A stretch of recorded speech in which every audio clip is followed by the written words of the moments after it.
This episode of Eat the Rules is brought to you by You on Fire. You on Fire is the online group coaching program that I run that gives you a step-by-step way of building up your self-worth beyond your appearance. With personalized coaching from me, incredible community support, and lifetime access to the program so that you can get free from body shame and live life on your own terms.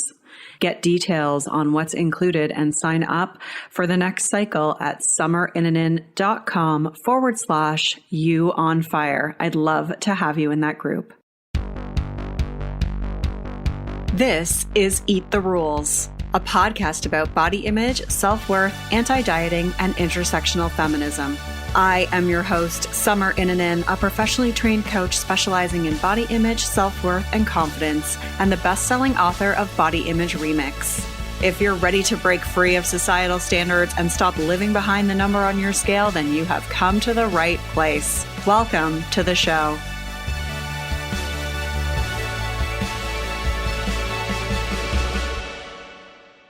This is episode 238, and I'm revisiting the fifth episode from the Body Image series.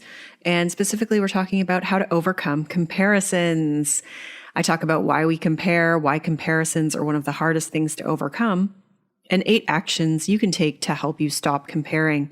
If you want to take things deeper, I've created a free worksheet called 6 Ways We've Been Conditioned to Compare, and you can get yours at summerinnanen.com/238. I want to give a shout out to Katie who left this review. I found Summer's podcast through the Recovery Warriors show and gave it a listen, and I swear synchronicity is such a cool thing.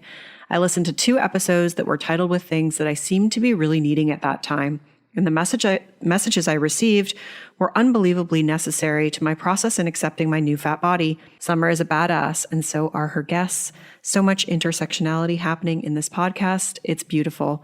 Grateful is an understatement. Thank you so much for that lovely, lovely review. You can leave a review by heading to iTunes, search for Eat the Rules, then click to leave a review. You can also help the show out by subscribing to the show via iTunes or whatever platform you use to listen to podcasts. And don't forget to grab the free 10-day body confidence makeover at summerinnanen.com/freebies with 10 steps to take right now to feel better in your body. Also, if you are a professional listening to this show, if you are a dietitian or a nutritionist, a coach, a therapist, another kind of wellness practitioner, yoga teacher, whatever you are that works with other people who may struggle with body image, the Body Image Coach Certification Program is open for enrollment. I believe when this airs, it'll probably be the last week that it's open for enrollment. We have a cycle starting in September, a new cohort starting then. So to get more details on that, go to bodyimagecoachcertification.com. It's run by myself and Danny I'm a Pound Cake Adams. It's an incredible course giving you specific tools and frameworks and resources to know exactly what to do when clients come to you with body image struggles. And this is all from a social justice perspective. We talk about power, we talk about privilege, we talk about bias, and all of those things are mixed in with the tools and the training. So check that out at bodyimagecoachcertification.com. And if you're not a practitioner, then that's cool too. This episode's going to be great for you. Comparisons are one of those things that people talk to me about all the time that they struggle with. And so this episode is going to give you a rundown on how to help you hopefully start to overcome that. Let's get started with the show. This week, we're talking about comparisons, and this is the 5th episode in the Body Image series. And if you're wondering what this Body Image series is that I'm talking about, it has been the last few episodes. So episode 161, 160, 159, and 158, where I'm talking about body image and self-worth and unpacking various topics related to those things to help you feel better in your body and to believe that you are good enough. And so today we're blowing up comparisons. And this is actually a reboot of an episode that I did several years ago. It was episode 55. Please don't go back and listen to it because this one's going to be way better. And it's one of those ones that I go back and read and I'm like, oh, I think I've just learned more since recording that one. And so this is going to be more valuable and more robust. And I wanted to reboot it and include it in this series because this is one of the biggest concerns that people have. This is like anytime I talk to clients or anytime I ask people about what they struggle with when it comes to their body image, it's always comparing themselves to others. And so I wanted to reboot that episode and revise it and add some more depth to it to give you some tools and perspective on how to overcome it. So let's just talk about, what it even means to compare. Like, I think all of us do this. We're scrolling through Instagram and we see a friend's post and maybe she looks amazing, which I like to say is really just checking all the boxes of society's standards of beauty. When we say someone looks amazing. And, you feel that wave of shame, like that kind of like hot feeling of shame come over your body. And then the voice in your head comes in to remind you of all the ways that you are inadequate, and the rest of your day is spent feeling less than. Like it really can go like that. It can start this spiral, and then we just feel inadequate for the rest of the day, and we start picking ourselves apart and every aspect of ourselves. Social media is one of the worst for that. And it just happens in real life all the time. Like maybe you go to a party and you spend the entire time looking at everyone else and pinpointing all the ways that you don't measure up. You think to yourself like, oh, she's a better mom than me, or she's doing so much better in her career, or her relationship seems so much better than mine, or everyone else was commenting on how much weight she'd lost. And I just felt like I wasn't even being seen. It's those things are so common, and I wish I could tell you that that's going to go away completely, but it is one of the hardest things to break, and I'm going to talk about why in this episode. But I find comparisons, as I said, to be one of the most common struggles that we have, and also one of the most difficult things to overcome. And so we're going to specifically talk about why we compare, why it's not our fault, so don't beat yourself up for doing it, why comparisons are one of the hardest things to overcome, and 8 actions to help you stop comparing yourself to others. And as I mentioned, there is a free worksheet called 6 Ways We've Been Conditioned to Compare. And this isn't stuff that I'm mentioning in this episode. This is taking it deeper, and it's really looking at how we've been taught to value ourselves, like where we've been taught to look for our self-worth, and why those things make it feel really just contribute to this belief that we're not good enough. And sometimes these things are kind of sneaky and we're not totally aware of them. And so that's why I wanted to call them out so that you can take a look at this and think to yourself like, oh, wow, I am thinking these things or doing these things. And that's really contributing to me feeling less than. And so it's all about identifying these 6 expectations that we put on ourselves. And once you can identify them, then that's when we have awareness, then we can learn to detach from them and realize how harmful that's been to us and let them go. So you can get that at summerinnanen.com/162. And if you're like, what is she talking about? Just download the thing and it'll make more sense. I'm just teasing it, so I'm not giving you the details of what's in it, but the context of what's actually in it would make it make more sense. Anyways, I know that's annoying. It's like one of those Shark Tank previews that makes absolutely no sense, and they've put all these clips together, and you're like, this is not how the show goes at all. And that's pretty much how I feel. I just sold that to you, but I swear it'll make sense once you download it. Okay, let's talk about why we compare and why it's not our fault.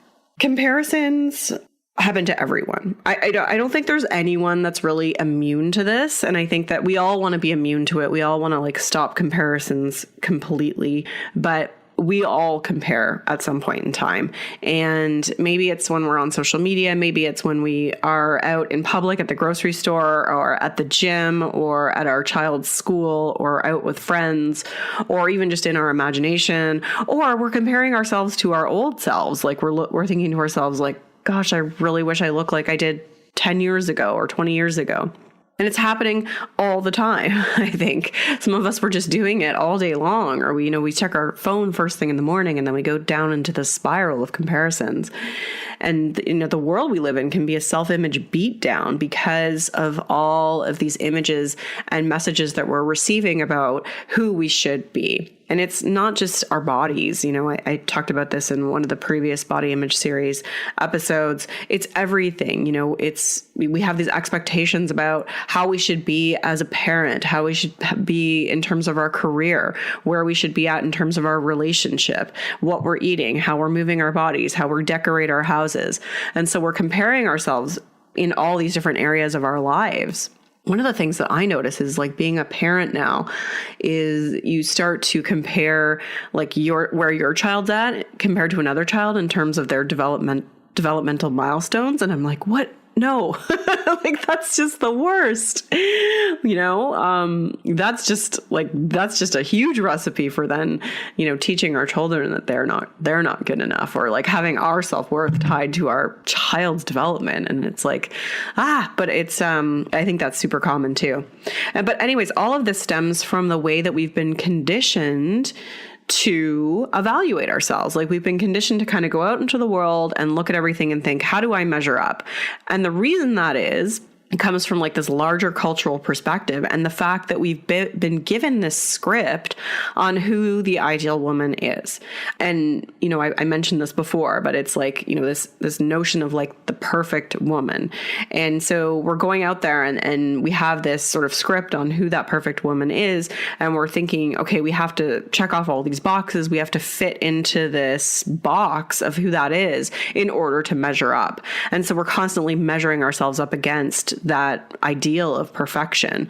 And so it's not a personal defect that you compare yourself to others. When I asked some of you on Instagram, I asked all of you on Instagram, you should all be following me on Instagram, but I asked my Instagram followers about who, what do you struggle with most when it comes to comparisons?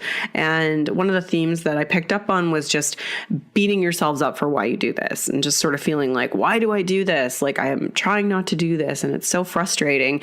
And so I think it's really important to acknowledge that it's not your fault. It's not a personal defect that you compare. It's really because we've been born into it. Everywhere we go, we're told that we should be something else, that we need less wrinkles, smaller waist, fuller hair, stronger nails, cleaner houses. And it's this constant barrage of like, how do I measure up? We're always too much and we're never enough.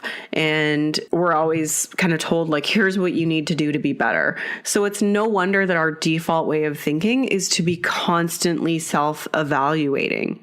And the only reason that we do that is because of these ideals. And these ideals exist, to just get a little feminist here, because of the patriarchal capitalist society that we live in that's fat phobic and racist and ageist and everything else. If you imagine this world where all bodies are respected and all bodies are affirmed, as B. Nurse says, I love the way of framing it up like that. A world where you're not told that your purpose is to be desirable, like where your purpose is to just be who you are, these things wouldn't exist. How do I measure up would become irrelevant. And so it's so important to acknowledge that it's really driven by the culture that we live in, and that without these standards, we wouldn't be thinking there was anything wrong with us.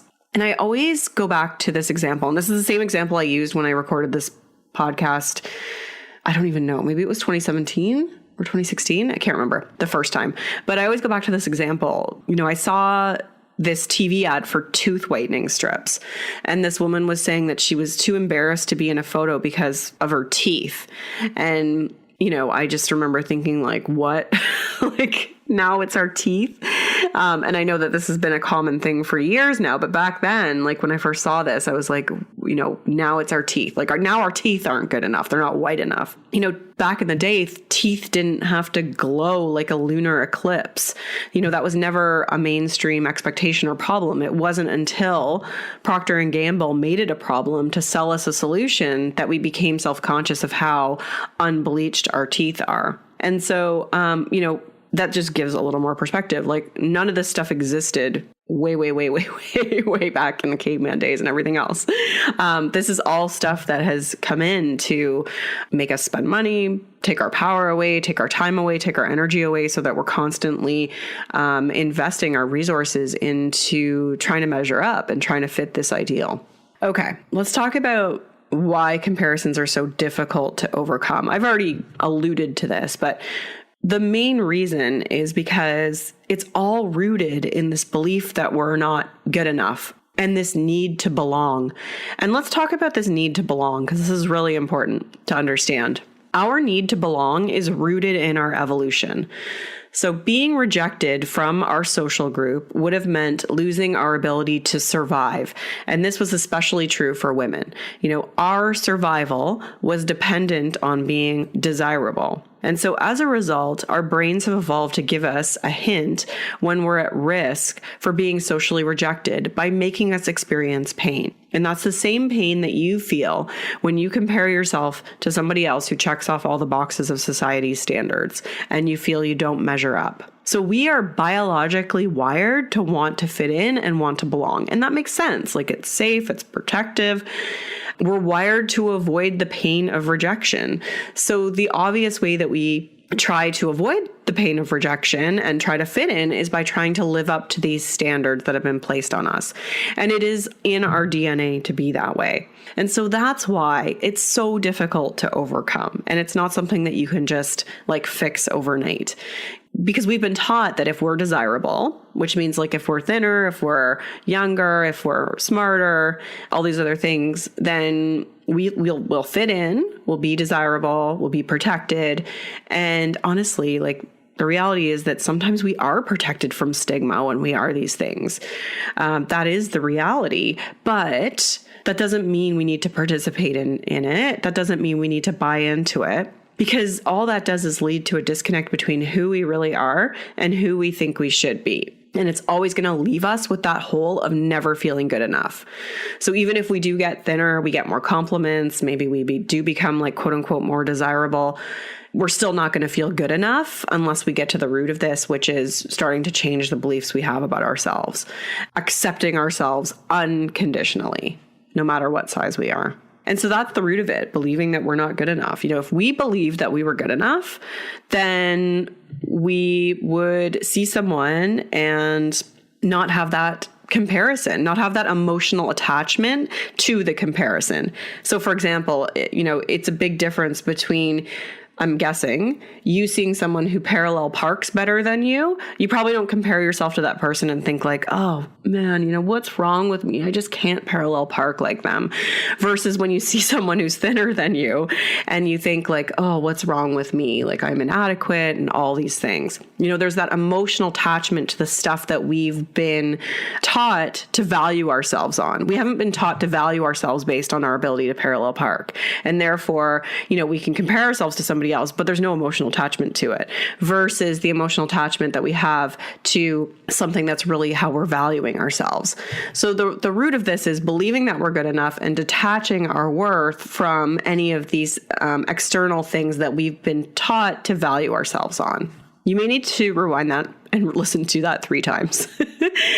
So our society has taught us that almost everything is good or bad about us. And so we look at these things and we attach meaning to them and a belief about ourselves to it. So for example, if I'm not productive enough, then I'm not good enough. If I am, if I don't meet these standards of what it means to be a mother, then I'm not good enough, et cetera, et cetera. So we have to it's really important to question these things. Who is telling me that I should care about these things? Where did this message come from? Who says that I need to be this way in order to be a good enough parent or in order to be a good enough human being? Where does that message come from? And can I then challenge these things, rebel against it, and make my own set of rules about, not rules, but really just value who I already am and the things that truly bring me a sense of fulfillment in my life? So all that being said, believing that we're good enough takes time, and it's not a linear process. I go through ups and downs all the time, sometimes in a day, sometimes over longer spans of time. This is why it's one of the hardest things to change and the last thing to really go away or start to reduce when we're doing this work, because it is really rooted in that belief that we're not good enough. But once we can work on believing that we're good enough and detach our self-worth from externally driven things and accept ourselves unconditionally, it becomes so much easier to let those comparisons go and work through them. I really rarely compare my body to somebody else's anymore. That happens like the odd time, and usually it's because I'm just feeling inadequate in another area of my life.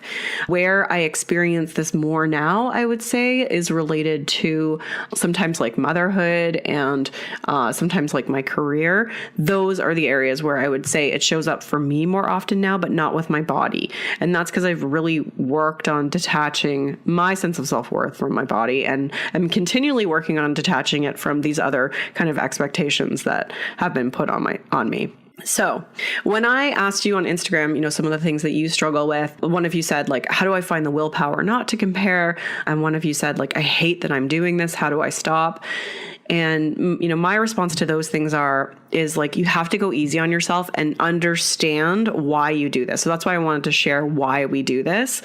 I'm going to give you some tactics to work through them, but understanding why we do this is really important, and understanding that it's really rooted in this belief that we're not good enough. It's hard coded in our DNA to really want to belong, to want to fit in, that it's going to take some time. So work on it, like invest time or whatever you want to do into actually working on building up your self-worth outside of people's opinions and the scale and your body size and all that stuff.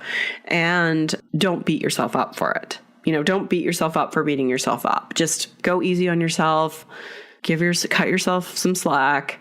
It's okay that you feel this way. All of us feel this way. All of us do this. We've been conditioned to do this.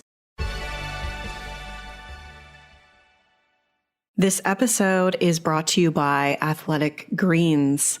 Their product AG1 is something that I use every day. I started taking AG1 because I don't have time to always eat a wide variety of foods. And with my son in daycare, I need my immune system to be functioning as best as it can. And AG1 saves me from taking multiple different supplements. With AG1, I can have one drink, and I know I'm giving my body its best chance at better immunity and energy. With one delicious scoop of AG1, you're absorbing 75 high-quality vitamins, minerals, probiotics, and adaptogens to help you start your day right. This special blend of ingredients supports your gut health, your nervous system, your immune system, your energy, recovery, focus, and aging. It's got a mild tropical taste and goes down easy. What I love is that for every purchase, they donate to organizations helping to get nutritious foods to kids in need, including No Hungry Kid in the US. As well, they are a climate neutral certified company. To make it easy for you listeners, Athletic Greens is going to give you a free 1-year supply of immune supporting vitamin D and 5 free travel packs with your first purchase. All you have to do is visit athleticgreens.com/emerging. Again, that is athleticgreens.com/emerging to tend to your health and arm your immune system in an easy and convenient way. Okay, let's go over 8 ways to work through comparisons. And before I get into any of these, because I didn't actually include this as a specific one, I kind of did, but it's a little different. But make sure that you're not following people on social media that make you feel inadequate or bad about yourself. Like seems obvious, but don't. Just unfollow. Even if they're friends, you need a break from seeing their stuff, just hide them for a bit and hang out with them in real life or talk to them via Messenger so you're not seeing their pictures. It's okay to do that. Protect your mental health. So make sure that that's a subset. That's point number 0. And now I'm going to go into 8 other ways.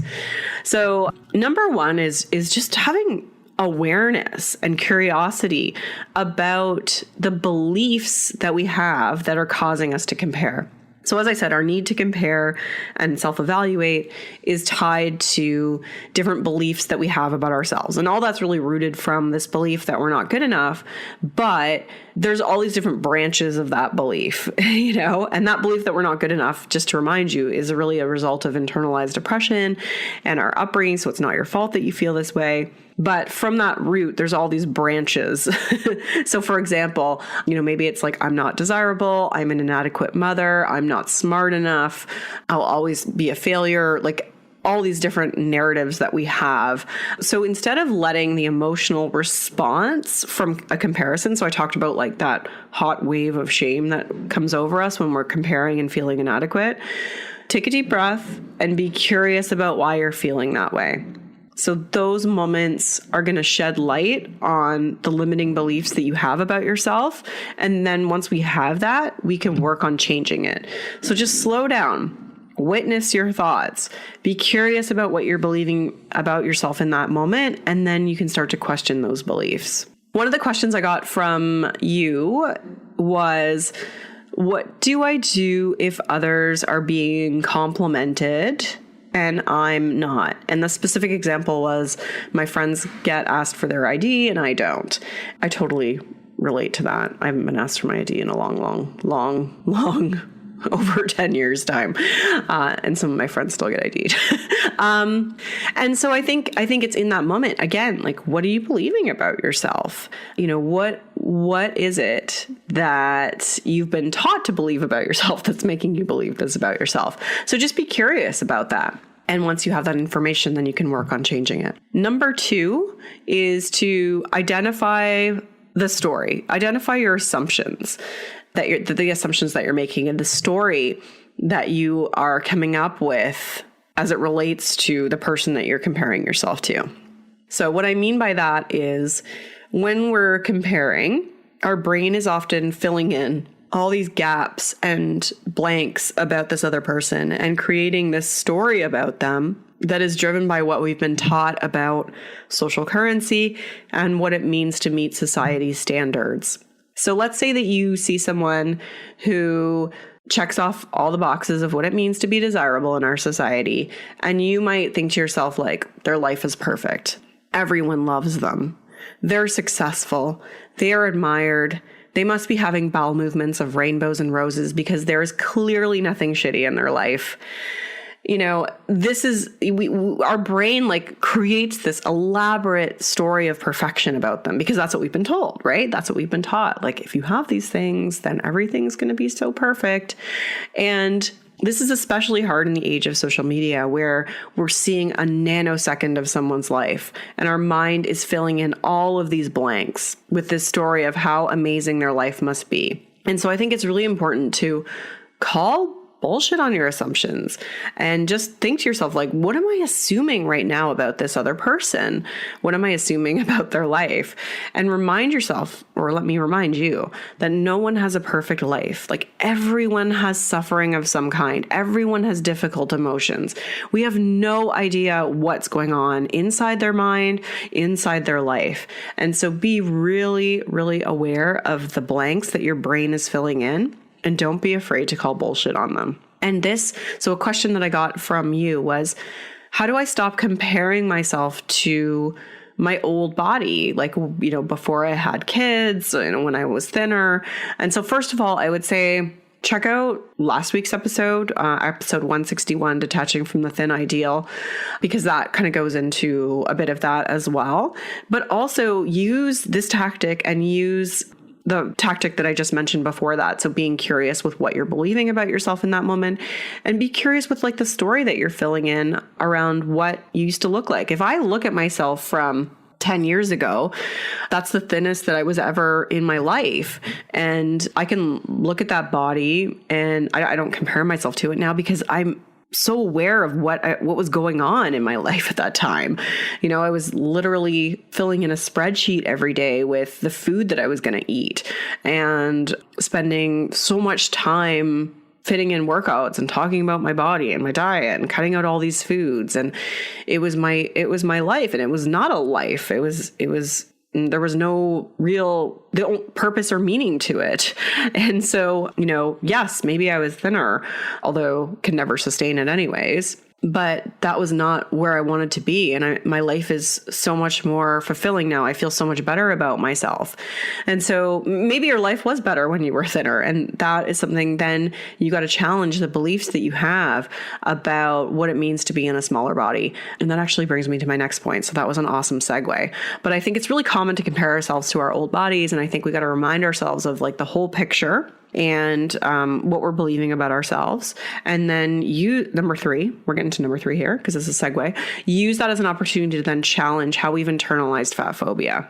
So what we're believing about what it means to be in a larger body. So anytime that we're comparing, and especially when it's related to bodies, we can use that as a chance to uncover fat phobic beliefs that we want to then challenge. So for example, if we see someone who's thin and we assume, well, they must be healthier, or they must be fitter than me, or they must have better relationships, we can use that to then uncover the beliefs we have about what it means to be in a thin or larger body. And that's really useful information because then we can start to change that narrative and challenge those beliefs.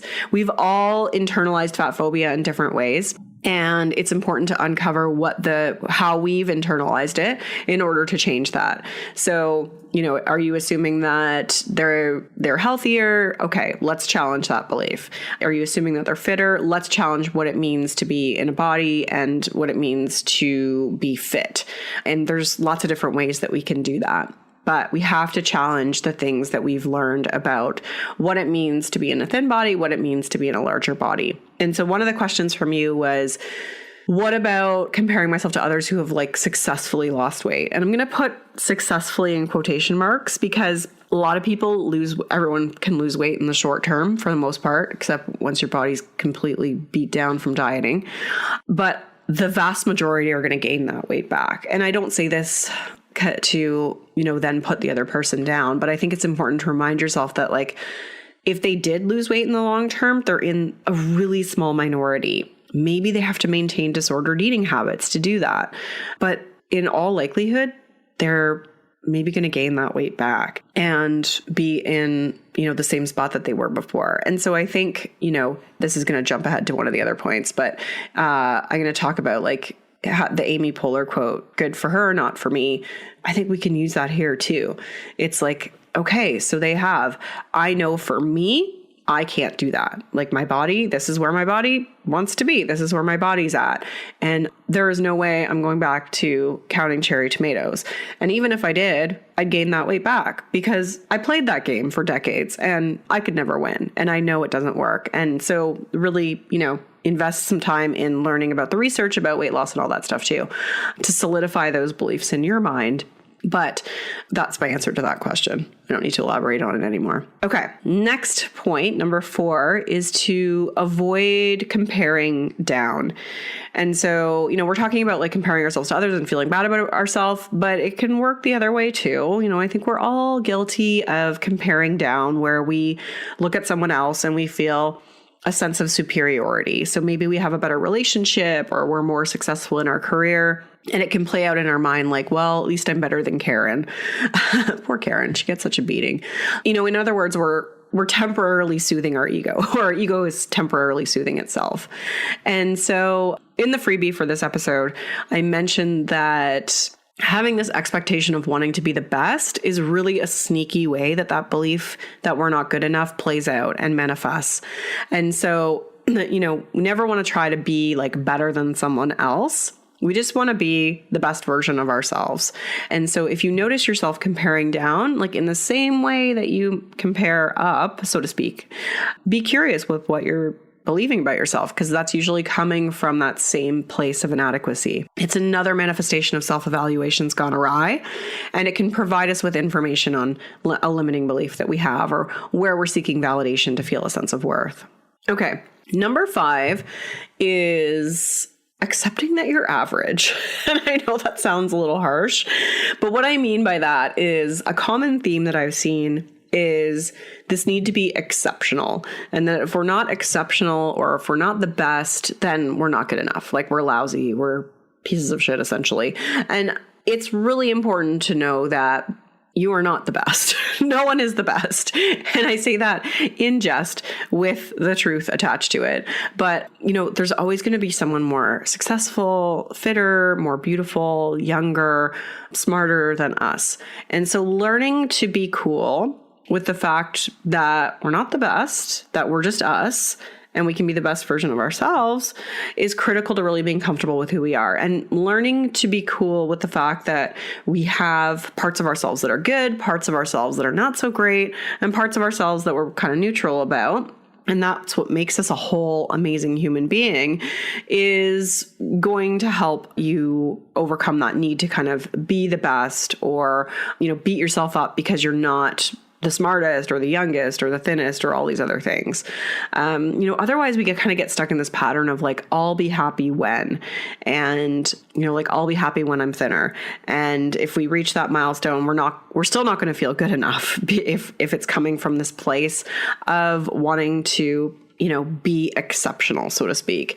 And like, there's nothing wrong with believing that you are exceptional, because I think that you can believe that you are exceptional if you accept that you're made up of parts of yourself that are not so great, pretty good, and like kind of neutral. So I hope that makes sense. But in other words, I kind of say it to be in a funny way of just like, we're all just kind of average, like we all really are. And we're all amazing in our own way. And we're all average too. And so if we can accept that and let go of this need to constantly be like trying to be better, that's coming from a place of inadequacy, then it's going to be a lot easier to not compare yourself to others. Like to be able to see someone who's thinner than you and be like, yeah, that's them. This is me. And I'm good. So that kind of leads to the next point, number 6, which is own your weird. Or as Amy Poehler says, like, good for her, not for me.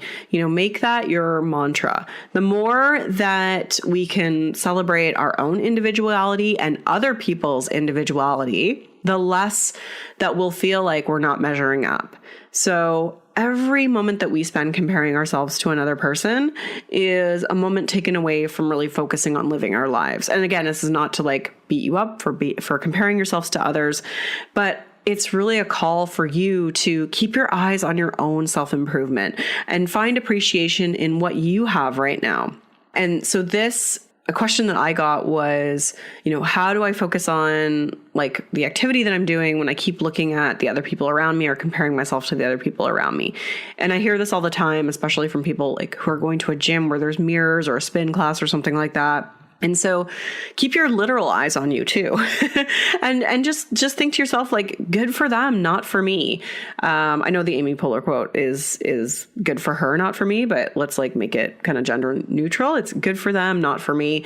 Keep doing you and just really focus on what you can appreciate about what you're doing right now. And I mean that both in your head and literally with your eyes, like just divert your eyes back to you. And I think that once you do that, you can just own who you are and be who you are. And it makes it easier to stop looking at the other people and thinking, do I measure up? Okay, so number 7 is unfollow people in real life who make you feel inadequate. So sometimes we're socializing with other people who make us feel lousy and who are always trying to one-up us to bring us down. And so if your current social network includes people like this, you might want to spend less time with them. And this, again, is especially true on social media. But spend time with people who love you unconditionally and are not on a quest to prove that they're better than you or make you feel inadequate. The people who we associate with and hang around with can have a huge impact on how we feel about ourselves. So the question I got from you was, what if you always feel inadequate around a friend, even though they don't intentionally make you feel this way? So that's a really interesting predicament. And the person specifically asked, like, should I spend less time with them? And I don't think that's the case. I think if they're not making you feel that way, then you can leverage some of the other tools here. So just being curious with what you're believing and start to focus on what you offer to the friendship. What does your friend value in you? And acknowledge that in yourself. And, maybe try to get out of your head when you're with them by really focusing on the present moment. So like really focus on actively listening to what they're saying and just asking questions about their life and things like that. And that's, again, one of the harder things to overcome. I totally relate to that. I used to really feel inadequate around some of my friends because they're always just like much smaller bodies than me. And it was something that took time for me to work through. And now I just don't even think about it. I'm like, good for them. Like, that's them. This is me. This is my body. I'm awesome with who I am. I'm awesome in this body is what I meant to say. Okay. Number 8, compassion. So treat yourself with kindness and respect. all of these things are useless if we're not working on being more compassionate with ourselves. And that is honestly the most important thing you can do, probably in life. And there are so many different ways that I teach people how to do this. But what I want you to take away from this is that takes time, and you have to be intentional with it. You have to work on that. You have to work on changing the way that you speak to yourself and treat yourself. This stuff is not just gonna change for you without you putting in the effort to change it. So be intentional. Make sure that you are really working on this stuff. And if you need help with that, let me know. I got some programs that can help you with that. You on Fire is going to be starting again in April. So look for details on that. You can find more details about that at summerinnanen.com/you on fire.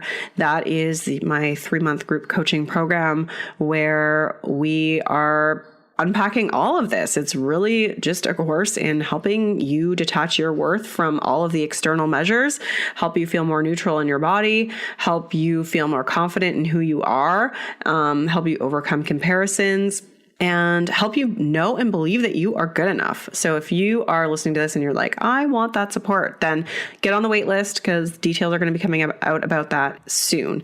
Anyways, that wraps up the how-tos, but the compassion piece is huge. So definitely work on that. And as I said earlier, no longer experiencing comparisons is often one of the last things to dissipate on this journey. So take your time with it, and it never goes away completely because we are not robots. We are human beings. We're always going to have some negative thoughts, and that's okay. It's about accepting those, learning how to work through them, and living your life despite them, and getting to a point where they don't send you into that spiral that you can't get out of. All right. Don't forget your free worksheet, 6 ways we've been conditioned to compare. You can get yours at summerinnanen.com/238. Thank you so much for being here this week. I really appreciate you listening. Rock on. I'm Summer Innanen, and I want to thank you for listening today. You can follow me on Instagram and Facebook at Summer Innanen. And if you haven't yet, go to Apple Podcasts, search Eat the Rules, and subscribe, rate, and review this show. I would be so grateful. Until next time, rock on.